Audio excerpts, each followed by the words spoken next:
بسم اللہ الرحمن الرحیم۔ السلام علیکم ناظرین اکرام، اردو جینکس پر آپ کو خوش آمدید۔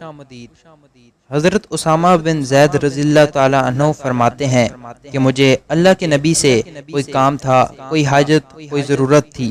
میں اللہ کے نبی کے دربار پہ حاضر ہوا، دروازے پر دستک دی۔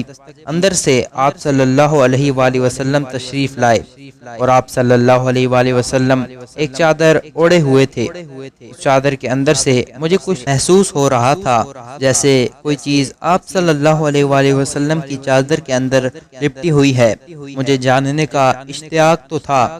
بہرحال میں نے اپنی ضرورت، اپنا کام آپ صلی اللہ علیہ وآلہ وسلم کی خدمت میں عرض کیا۔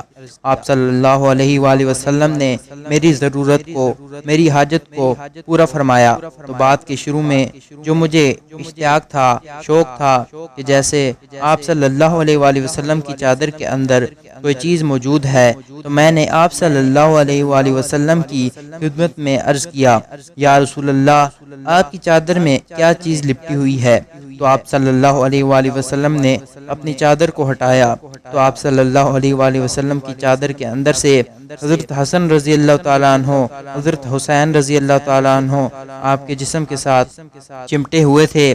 آپ صلی اللہ علیہ وآلہ وسلم نے فرمایا، اے اللہ، یہ میرے بیٹے، یہ میرے نواسے ہیں، میں ان سے محبت کرتا ہوں، تو بھی ان سے محبت کر اور اس سے بھی محبت کر جو ان دونوں سے محبت کرتا ہے۔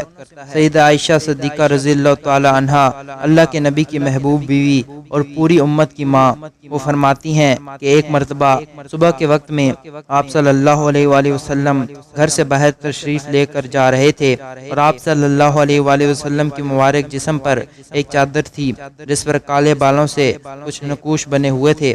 آپ باہر تشریف لے گئے، حضرت حسن رضی اللہ تعالیٰ عنہ آئے، آپ نے ان کو چادر کے اندر داخل فرمایا۔